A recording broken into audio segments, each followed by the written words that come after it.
Today I shall be reading from some of my philosophy books.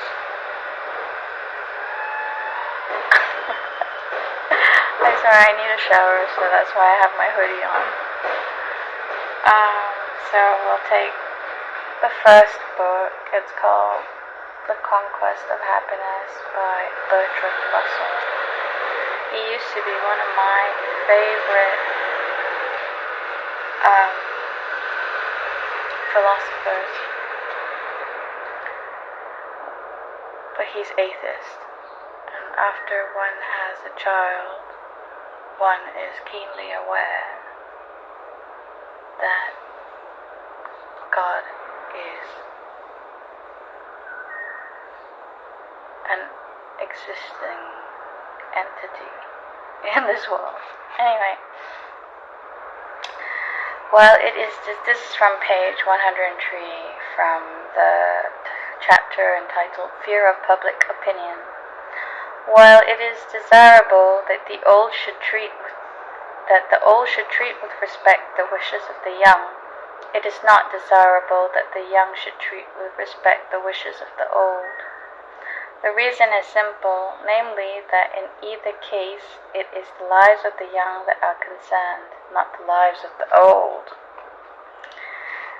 When the young, this is his opinion, but when the young attempt to regulate the lives of the old, as for example by objecting to remarriage of a widowed parent, they are quite as much in the wrong as are the old who attempt to regulate the lives of the young.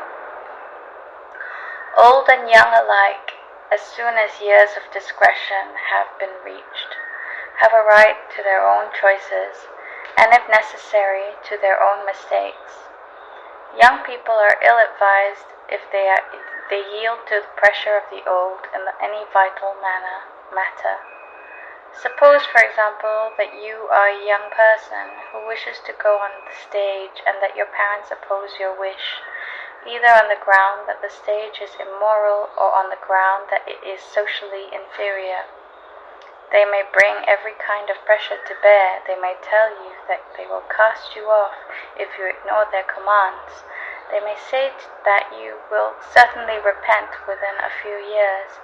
They may mention whole strings of horrid examples of young persons who have been rash enough to do what you contemplate doing, and came to a bad end in consequence. They may of course be right in thinking that the stage is not the career for you. It may be that you have no talent for acting. If this is the case, however, you will soon discover it from theatrical people, and there will still be plenty of time to adopt a different career. The arguments of parents should not be a sufficient reason for relinquishing the attempt.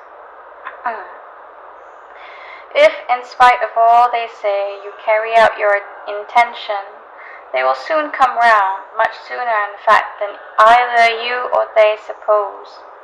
If, on the other hand, you find professional opinion discouraging, that is another matter. For professional opinion must always be treated with respect by beginners. I think that in general, apart from expert opinion, there is too much respect paid to the opinions of others, both in great matters and in small ones.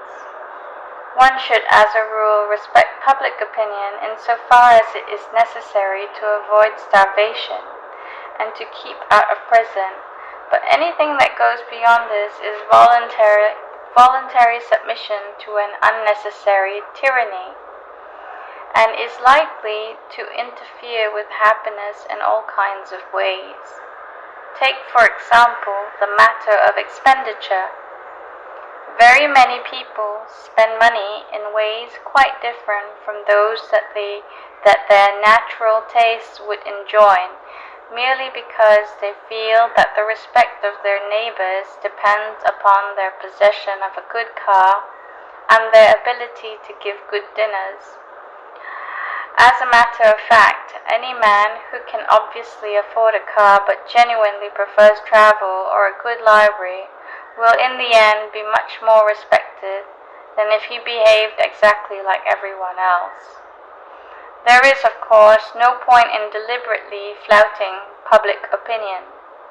This is still to be under its domination, though in a topsy-turvy way.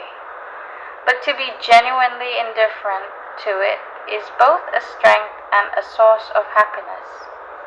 And a society composed of men and women who do not bow too much to the conventions is a far more interesting society than one in which all behave alike, where each person's character is developed individually, differences of type are preserved, and it is worthwhile to meet new people because they are not mere replicas of those whom one has met already. This has been one of the advantages of aristocracy, since West